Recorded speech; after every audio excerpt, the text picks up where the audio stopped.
இந்த பதிவை கேட்டுக்கொண்டிருக்கும் நல்ல உள்ளங்களுக்கு உங்கள் சுவாமிநாதன் ஜோதிடரின் அன்பான வணக்கங்கள். இன்றைக்கு நம்ம யூடியூப் சேனல்ல பங்குனி உத்திரம் பற்றிய மெய்சிலிக்கவிருக்கும் அற்புதமான சிறப்புகளை இந்த பதிவின் மூலம் தெரிந்து கொள்ள போகின்ற மக்களே. அதற்கு முன்னாடி நம்ம யூடியூப் சேனல்ல யாரெல்லாம் சப்ஸ்கிரைப் பண்ணலையோ சப்ஸ்கிரைப் பண்ணுங்க, ஷேர் பண்ணுங்க, லைக் பண்ணுங்க. இப்ப பதிவுக்குள்ள போயிடலாம். ஒவ்வொரு மாதத்திலும் ஒவ்வொரு நட்சத்திரத்திற்கும் முக்கியத்துவம் கொடுத்து விழாக்கள் நடத்துவது வழக்கம். அதில் பங்குனி உத்திர நட்சத்திரத்திற்கு அதிக மகத்துவம் உண்டு.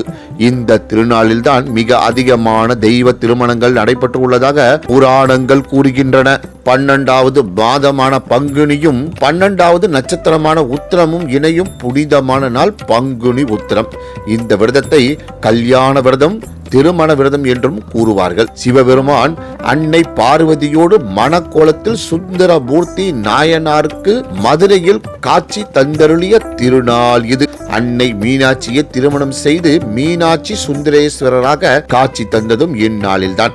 ஆண்டுதோறும் மதுரையில் இத்திருமண விழாவை பங்குனி உத்திரத்தன்று சிறப்பாக நடத்துவார்கள். சிவனின் தவத்தை கலைத்ததால் இறைவனின் நெற்றிக் கண்ணால் மன்மதன் எரிக்கப்பட்டான். ரதியின் வேண்டுதலால் மீண்டும் மன்மதன் உயிர் பெற்ற நாளும் இதுதான். முருகன் தேவானையை இந்த நாளில்தான் திருமணம் புரிந்து கொண்டார்.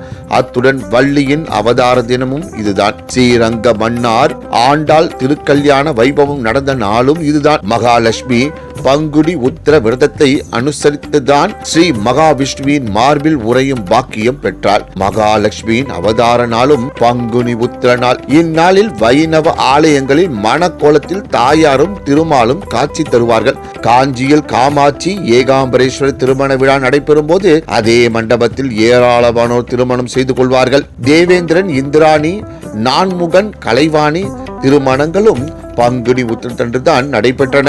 தசரத மைந்தர்கள் ஸ்ரீராமன், சீதை, லட்சுமணன், ஊர்மிளா, பரதன், மாண்டவி, சத்ருகனன், சுதா, கிருத்தி திருமணங்களும் பங்குனி உத்திரத்தன்றுதான் ஒரே மேடையில் மிதிலையில் நடைபெற்றது குறிப்பிடத்தக்கது.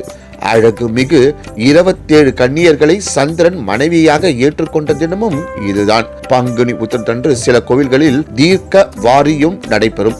அப்போது அந்த தளத்தில் உள்ள கடல், ஏரி, ஆறு, குளம், கிணறு போன்றவற்றில் புனித நீராடினால் புண்ணியம் கிடைக்கும். பங்குனி உத்திரத்தன்று கன்னி பெண்கள் கல்யாண விரதம் கடைபிடித்து அருகே உள்ள ஆலயங்களில் திருமண கோல தெய்வங்களை தரிசித்தால் அவர்களுக்கு கல்யாண வைபோகம்தான்.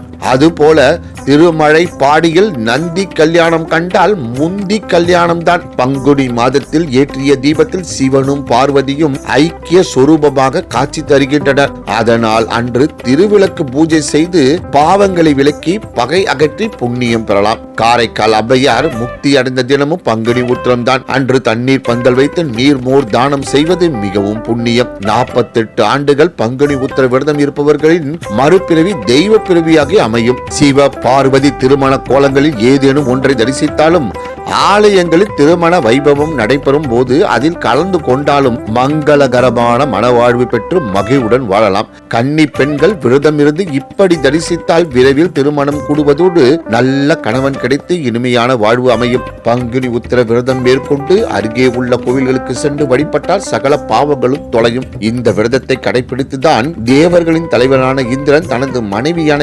இந்திராணியையும் படத்தில் கடவுளான பிரம்மன் தனது மனைவியான சரஸ்வதியும் பெற்றார். அழகன் முருகனுக்கு உகந்த நாள். அவர் தம் பக்தர்கள் காவடி எடுப்பதற்கும் விரதம் இருப்பவர்களுக்கும் உகந்த நாள் என்று கூறி இந்த சிறப்பான ஆன்மீக பதிவை நிறைவு செய்கிறேன். நன்றி, வணக்கம், வாழ்க வளமுடன்.